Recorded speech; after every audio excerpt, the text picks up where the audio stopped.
1980s में Pakistan India और China दोनों से ज़्यादा रिच था और आज इंडिया और चाइना दोनों से ज़्यादा गरीब। इंडिया से 2 गुना और चाइना से 8 गुना गरीब। और सबसे शॉकिंग बात पता है क्या है? सबसे शॉकिंग बात है कि पाकिस्तान की इकनॉमी 23 बार कोलैप्स करी है। चलिए आज देखते हैं कि किस तरीके से पाकिस्तान की इकनॉमी डिक्लाइन पे गई। तो अगर हम बात करें 1960s की, जब पाकिस्तान राइज पे था यानी कि पीक पे था, तो 1960s में क्या हुआ, पाकिस्तान साउथ एशिया का सबसे फास्टेस्ट ग्रोइंग इकनॉमी था।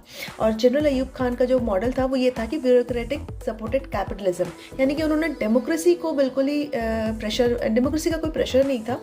यूएस की तरफ से स्ट्रॉन्ग सपोर्ट था और जिसकी वजह से क्या हुआ था कि पाकिस्तान बाकी साउथ एशियन कंट्रीज से ज़्यादा डेवलप कर रहा था और ये नंबर 3 गुना ज़्यादा था। अगर हम इसे कोल्ड वॉर के एंगल से देखें तो कोल्ड वॉर के टाइम अमेरिका पहले इंडिया से पार्टनरशिप करना चाह रहा था, लेकिन इंडिया की नॉन अलाइनमेंट पॉलिसी की वजह से इंडिया ने रिजेक्ट कर दिया। तो यूएस के पास बेस्ट ऑप्शन था पाकिस्तान, तो पाकिस्तान को सपोर्ट मिल गया यूएस का। 1962 तक पाकिस्तान को $2.3 बिलियन की एड मिल चुकी थी। पैसा तो उनके पास पहुंच गया, लेकिन सिस्टम वो स्ट्रॉन्ग नहीं बना पाए। So what went wrong actually? If you think that terrorism was one of the reason, yes terrorism was one of the reason, but इसके अलावा भी और भी रीजंस हैं जिनको हम देखते हैं।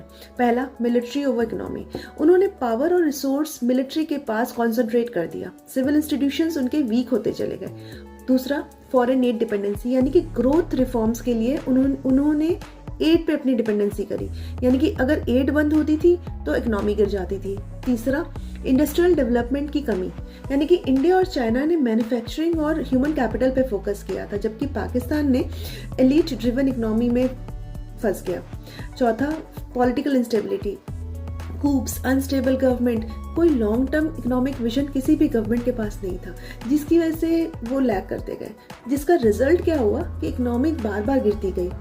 तो 23 टाइम्स गिरी, तो ये कोई बहुत छोटा नंबर नहीं है, बहुत बड़ा नंबर है। और कितना ही साल हुए थे पाकिस्तान को अलग हुए इंडिया से, हार्डली 77-78 ईयर्स, है ना। तो उनकी इकोनॉमी इतने कम टाइम में इतनी बार गिरी है, तो आप इस चीज़ को इस तरीके से सोचिए कि मतलब उन्होंने क्या ही काम किया है अपने कंट्री के लिए।